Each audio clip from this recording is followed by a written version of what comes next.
Hey there, Grumpy Old Fart here. Be sure to check me out over on Rumble. There you'll find all of my stuff from YouTube, plus my political and social commentary and weekly current events, which YouTube frowns on. Links to my Rumble channel as well as my other YouTube channels and links to let you order my books are in the description of this video.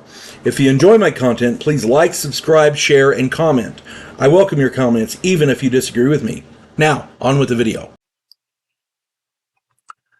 Hey there, Grumpy Old Fart here. I'm doing an Advanced Dungeons & Dragons monster video on the Cocktrice. I've been playing Advanced Dungeons & Dragons for 47 years, and I've been running it since 1979. And as a dungeon master, there are tons of different monsters and creatures that you can use to befuddle, fool, or otherwise confound your players. Many monsters are of the ugh-kill variety. Those are fun for your players to encounter because it's a straight-up fight. Your players get to exercise their bloodthirsty nature. Sometimes it's just fun to hack, slash, and bash, you know? And that's cool. Some monsters, however, require your players to use the old noodle. Monsters like the symbiotic jelly and the Rakshasa, they demand more from your players. Some players simply are not up for the task of deciphering clues and unraveling riddles and things like that. What I like about this is the Cocktrice is a nice little in-between type of critter. Its physical combat abilities are negligible, and it's not intelligent per se. It has an animal intelligence level. It's not creating the master plan to rule the world. It's a freaking critter, you know? What makes it dangerous is its innate self-defense mechanism. It can petrify creatures by touch. Now, logically, this ability is innate. Whether or not it's consciously controlled has been the bone of contention for decades among many players and dungeon masters, and many of these people think it's active all the time, and other cockatrices are immune to it. Which, you know, otherwise how would they reproduce? And that's a valid concern. If it's active all the time and other cockatrices are immune to it, they can reproduce. You see what I'm saying? Many others feel that the monster actively turns the ability on and off as a fear response to aggression, which makes sense because it's off and when they're going to reproduce, and then, oh, they get scared and it comes on. Either way, unless the victim saves versus petrification, they are turned to stone if they touch it. My personal thing, the way I see it, this has to be active all the time. Otherwise, if you surprise a cockatrice and kill it without, or you know, surprise it with a cage or whatever, well, you know, my point is, it's better for it to be active all the time. That's my view.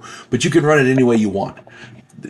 One of the things you got to be aware of, though, is whatever way you decide to do it, it's got to be consistent. You got to use the same way all the time. The Cocktrice can be found on page 15 of the Advanced Dungeons & Dragons Monster Manual. Be sure and read up on this critter very thoroughly before you use it. This thing can be devastating in its simplicity. As a dungeon master, if you're going to use a Cocktrice, your dilemma is to try to entice your players to have their player characters touch the things. There are a number of ways you can accomplish this, but I have developed a preference for this feat over the years. My preference goes like this. Your player characters must be low on food or feel that they need more for whatever reason. Really stress that need. They've got to believe that they need more food for whatever reason. Like I said, either running low or whatever. They have a lot of mouths to feed, whatever. When they encounter the cockatrices, your description is everything. Big, funny-looking chickens with long tails, or weird-looking chickens with crazy wings and long tails. Something like that. The key phrase there is chicken. It's all in the delivery. No pun intended. But the chicken, that word chicken has to be in there, because, you know, you put a chicken in front of a starving man, yeah, it's going to be a dead chicken. I'm just saying.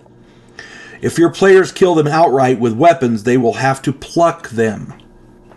There's no way to get around that. If the power is active all the time, which is what I believe, it will still be in effect and they will need to make savings throws. If the power is turned on and off, then it's a 50-50 chance that it's on. Or if the dungeon master is really nice, he could rule that the power died with the critter. That's a possibility as well. But then you get those players who want to save a few of these things for the eggs. Yeah, because they can have eggs every morning. For those players, the debate is a moot point. As soon as they touch the live critter, they have to make their saving throws or be petrified. And little word of advice, most petrified statues around these things are in the kneeling position because they have to kneel down to grab them. Years ago, I was running a group who had decided to explore the Underdark. Apologies for the next door neighbor's dog. Years ago, I was running a group who had decided to explore the Underdark. They outfitted for a month or so and then set off into the darkness. After the first month, they ran out of food. About a week later, their cleric was killed in an encounter with drow, and they were forced to flee. A week later, they butchered their mule. A few weeks after that, they were entertaining the idea of cannibalism. That's when I knew they were ripe for the big ugly chickens. I set it up, and 4 of them failed their saves. The 2 remaining player characters fled and later died while trying to sneak past the drow elves. Yeah, ain't I a stinker? Yeah, that's just it's low, it's low down, it's cold blooded, it's vicious. But nobody said they had to try to eat the chickens. Nobody said they had to. As a dungeon master, it is your job to set up encounters. You have to let the players decide what to do. They're presented with the big ugly chickens. They have to decide to touch them. You can't make them do it.